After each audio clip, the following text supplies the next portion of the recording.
Welcome to the Two Blokes Chatting radio show on 94.7 The Pulse. Music, interviews, news, and, well, Two Blokes Chatting. Now, here are the two blokes. We have our special guest, President of the GCA, Rob Vines. Good morning to you. Hey, Rob. There he is. How are you? I wouldn't mind talking about Auntie Jack. I used to love that show.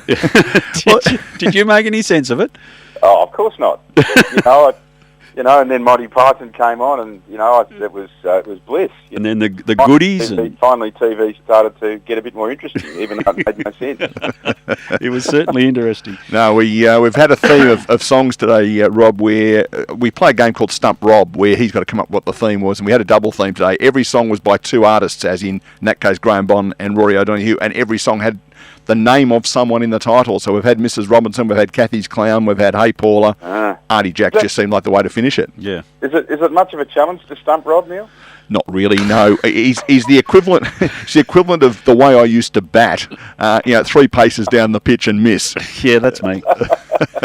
Now we really appreciate you coming on at short notice. You are covering for a late withdrawal. We had intended to speak to you before Christmas anyway, but Josh Barnes sort of set the theme for the conversation, talking about the changed format to cricket, not just in the GCA, but in general, that it's all heading towards a one-day theme, a quick result, which is sort of a modern society thing. That's the format for the GCA this year.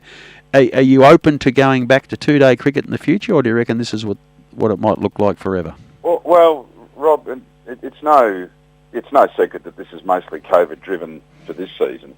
And the board actually had a meeting this week where we discussed whether or not we would continue with the one-day format for the whole season, and that's the decision that was made. And there was a fair bit of conversation about the possibility of bringing back some two-day cricket post-Christmas, because we normally have a mix of two- and one-day cricket, and our normal mix is probably, it is tipped more towards two-day cricket.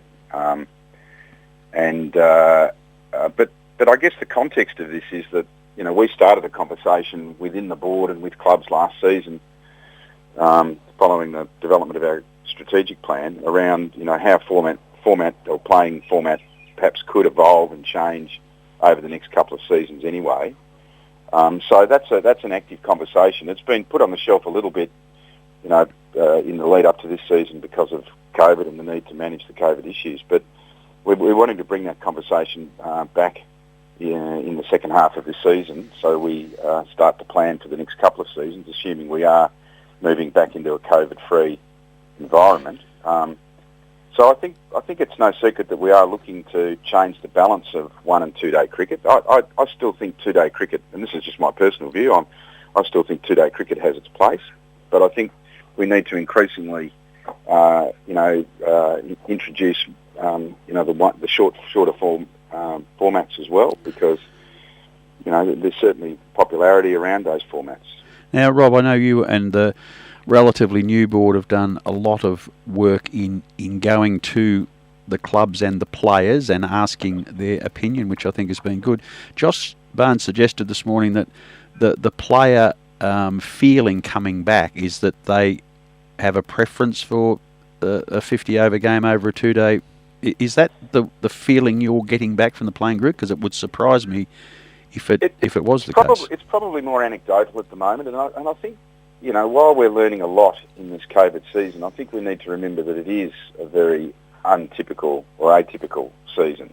So, I think, if I was to make an observation about it, I'd say, look, everyone's just very pleased to be able to play. I think, playing a one-day season is giving everyone more of a bat and a bowl than they would normally have. So I think everyone's sort of thinking about that. But I think it's not about one format or the other, and the debate's not about whether one, in my view, about whether one format is better cricket than the other format. I think it's about recognising that there are different formats that all have their strengths and weaknesses, and they all have their place in our competition. And it's about trying to find the right balance of those formats, because the cricket market is not an homogenous market anymore.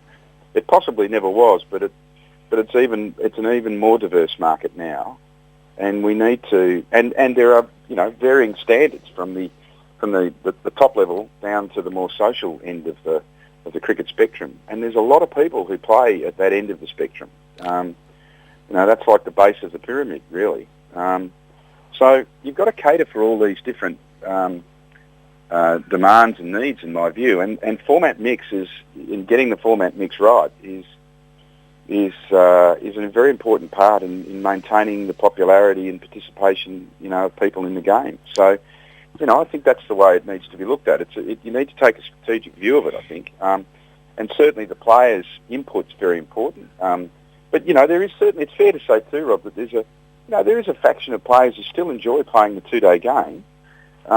So, I'm not sure that the board is ready to completely abandon 2-day cricket, and I don't think anyone should think that we would be going that way, but I think we're certainly interested in trying to balance the formats a bit differently going forward.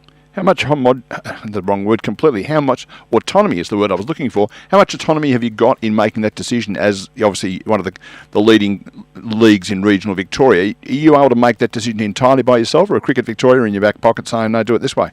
Oh, no, we don't get direction from Cricket Victoria on these sorts of things. I mean, there's some broad guidance that we can seek from Cricket Victoria, and we certainly find that guidance very helpful from time to time, because they're looking at the bigger they're looking at the even bigger picture than we are. But certainly there's no direction. And as a board, we are empowered, and there's different models for the way community cricket is governed. But in the GCA's case, we're actually a board that is empowered to make decisions, but it's very important, I think, that a board always remains consultative. So, while we technically have the power to make decisions, the preferred methodology is that we do consult, and we get the value add from the consultation with not only club administrators but players as well. So that the board is as informed as it possibly can be in making these sorts of decisions. Because I was only saying to someone this week, Neil, that very few, if any, decisions that are made in certain community cricket are clear black and white decisions. They're all varying shades of grey. Yep. And there are always, different perspectives that you need to weigh up. And most decisions are on balance decisions. And that's okay. That's just the nature of it.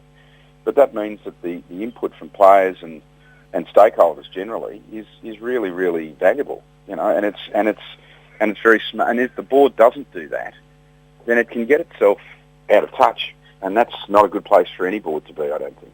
Now, it's very interesting, Tom. You've Neil alluded to something I was going to ask, the connection with the higher authorities of the game, who were probably just as confused and maybe even a little bit worried about the direction the game takes, because it's at a serious crossroads, I think, about the difference between development of players, the entertainment package.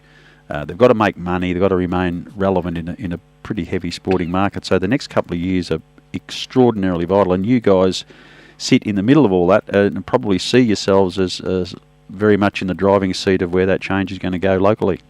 Well, I think that's right, Rob, and I think that while Cricket Victoria, does play a role in community cricket, its focus is very much on the elite end of cricket.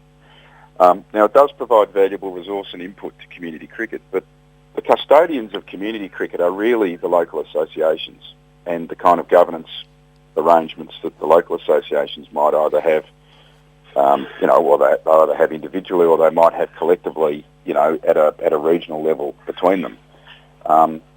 But the umbrella bodies are very focused on the peak, on the elite level cricket, and so their advice is valuable when it comes to community cricket. But I think that those who run and live and breathe community cricket are really closer to what's going on at the grassroots level, and and are more in tune in many ways with those local markets, which is just logical. It's a bit like the way local government, is closer to its local constituency than probably state government is, and then federal government is. It's that hierarchical kind of situation. Well, Rob, really appreciate your time. We had intended to get you back on our last show on the 17th to just see where things are at the halfway mark. It's still our intention to do that. We might unpack or the this. 19th even. Or is it 19th, is it? Oh, that's right, the 17th is Thursday. Yeah, no worries, yeah. And we might just unpack this a little bit more and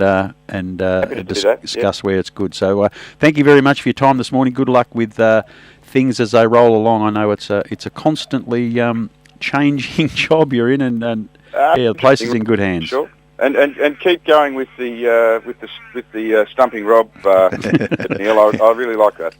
Well, every week we have a crack, and David Barnes is our expert. He seems to get into it much earlier than Rob does. Yeah, he's a lot smarter man than I am when it comes to music. Good on you, mate. Thanks for joining us, All the Rob. very best. Man, See you, me mate. too. So Okay. we all agree on that. Bye-bye. See you, mate. All the best. Cheers.